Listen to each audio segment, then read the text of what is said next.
Deuxième tutoriel Python pour expliquer le TP numéro 2. Nous allons apprendre dans ce TP, vous allez apprendre à programmer ce qu'on appelle des fonctions Python. Alors, je vais expliquer les choses à partir de deux exemples. Premier exemple, on sait que, il a été prouvé que la distance d'arrêt d'un véhicule qui roule à une certaine vitesse v, donc la vitesse v étant exprimée en km/h, la distance d'arrêt en mètres, eh bien cette distance d'arrêt sur route sèche, elle peut être évaluée par la formule qui vous est donnée, d égale 0,005 v au carré plus 0,278 v. Donc en fonction de la vitesse en km/h à laquelle roule le véhicule, on peut calculer la distance d'arrêt en mètres. Cette distance d'arrêt dépend de la variable v. Pour programmer ce calcul, on va définir une fonction comme en mathématiques. Et cette fonction, on va lui donner un nom. Alors, si on l'appelle arrêt, cette fonction, elle va avoir pour argument la variable v. En mathématiques, on dit qu'une fonction a une variable, en général c'est x, la lettre qui est donnée pour la variable, qui est utilisée pour la variable. Sur Python, la variable, on l'appelle l'argument. Donc cette fonction arrêt, elle a pour argument la vitesse v. Sur Python, on définit une fonction en commençant par le mot def pour définition. Donc, on définit la fonction par la commande def, suivie du nom de la fonction, donc ici on a choisi arrêt, et entre parenthèses, sans espace, l'argument de la fonction. Donc ici on écrit def, un espace, arrêt, parenthèse v. Ensuite, obligatoirement, on met deux points. Et quand vous allez à la ligne suite à ces deux points, automatiquement il y a une indentation vers la droite, c'est-à-dire un décalage à droite. Vous le voyez ici, c'est écrit les autres instructions. Une fois qu'on a écrit en fait le nom de la fonction avec son argument, eh bien les instructions qui sont écrites après les deux points, elles sont indentées par rapport à la première ligne, c'est-à-dire elles sont décalées. Donc le calcul de d, eh bien, on écrit la formule, donc d égale, et là vous écrivez cette formule-là en syntaxe Python, bien sûr, donc ne pas oublier l'étoile pour multiplier et la double étoile pour la puissance. Une fois qu'on a écrit donc l'expression de la variable d, de la distance, on va à la ligne, on est toujours en l'indentation continue en fait, et là on écrit return et entre parenthèses la variable qu'on veut voir affichée, donc return entre parenthèses d. Alors je vais programmer cette fonction def arrêt v, deux points, et vous voyez que quand je vais à la ligne, l'indentation est automatique.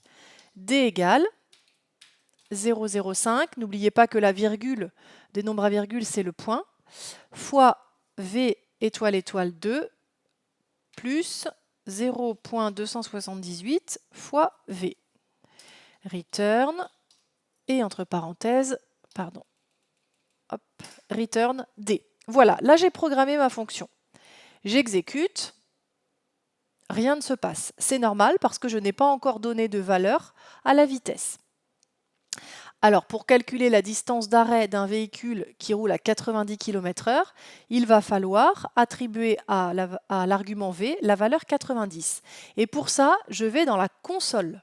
Et dans la console, je tape arrêt 90. Et ça me renvoie la distance. Voilà, donc quand on roule à 90 km/h, il faut environ, la distance d'arrêt, c'est environ 65 mètres. Voilà.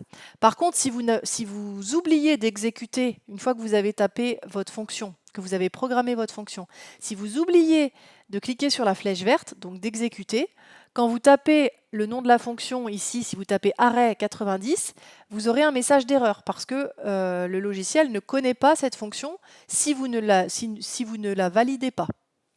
Deuxième exemple, une autre formule qui permet de calculer la surface en mètres carrés de la peau d'un adulte en fonction de sa taille en mètres et de sa masse en kilogrammes.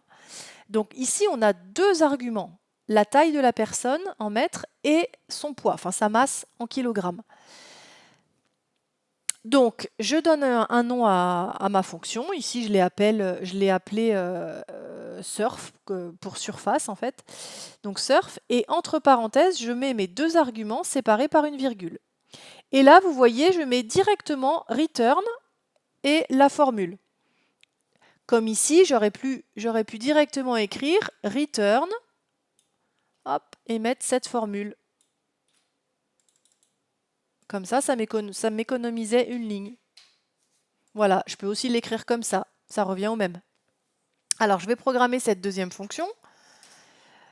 Def surf lm. Deux points, je vais à la ligne. Et là, return. Alors, ça doit me renvoyer. Donc, return, ça veut bien sûr dire renvoyer. Racine carrée de L fois M divisé par 6. Alors, racine carrée, SQRT, de L fois M, et le tout divisé par 6. Voilà. J'exécute.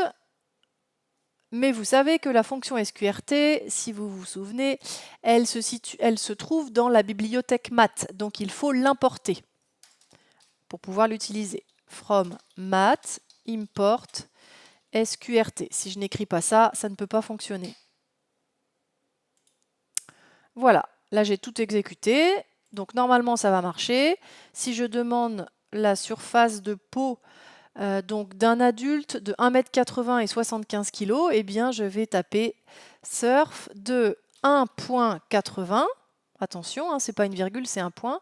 Virgule, et là je mets mon deuxième argument, la masse c'est 75 kg. 1,93 environ, donc voilà, une personne qui mesure 1,80 m et qui fait 75 kg a une surface de peau d'environ d'à peine 2 mètres carrés. Voilà. Alors en bilan, pour déclarer une fonction informatique en Python, on commence par écrire le mot def. Ensuite, vous écrivez le nom de la fonction, le nom que vous voulez lui donner. Entre parenthèses, l'argument s'il y en a un seul, ou bien les arguments s'il y en a plusieurs. Et s'il y en a plusieurs, vous les séparez par des virgules. Ensuite, vous fermez votre parenthèse, deux points, vous allez à la ligne, l'indentation est automatique, vous écrivez vos instructions, et à la fin, return. Alors vous voyez que le return doit être dans l'indentation. Le return, il est aligné avec le nom de la fonction. Et return, parenthèse, et là vous écrivez le résultat que doit vous renvoyer la fonction. Parfois, il peut y en avoir plusieurs. Donc le mot-clé def introduit la déclaration. Les deux points à la fin de la ligne ouvrent le bloc indenté, décalé vers la droite, qui comporte les instructions à effectuer. La déclaration se termine souvent par l'instruction, enfin souvent c'est toujours, par l'instruction return, suivie de là ou des valeurs à renvoyer, éventuellement séparées par des virgules ou mises ou non entre parenthèses. C'est-à-dire que là, je peux très bien ici ne pas mettre de parenthèse. Return. Hop. Voilà. Ça va marcher pareil.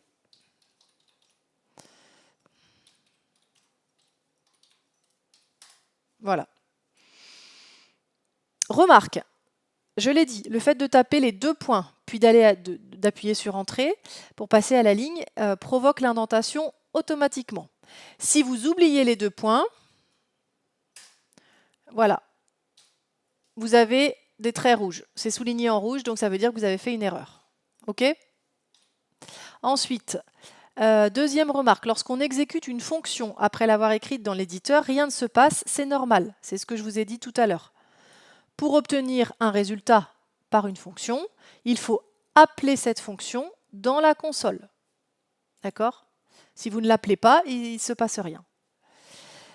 Et troisième remarque, une fonction peut être appelée dans une autre fonction, dans un autre programme. Pour cela, il suffit de l'insérer dans une instruction en saisissant son nom et les valeurs à donner aux arguments. On verra ça dans les exercices 9 et 10. Exercice 5. Comprendre une fonction sans programmer. Alors, voici une fonction def f de x. Hop, je vais l'écrire ici. Donc, ça ressemble beaucoup. C'est une fonction au sens mathématique. Return 3 fois x moins 1. Voilà. Donc là, j'exécute avec la petite flèche verte, il ne se passe rien, c'est normal. Que va renvoyer f de 1? f de 1 va renvoyer, donc ça veut dire que je remplace x par 1, donc f de 1 va renvoyer 3 fois 1 moins 1, c'est-à-dire 2. Je vérifie, f de 1 égale 2, ça marche. Que renvoie f de moins 2?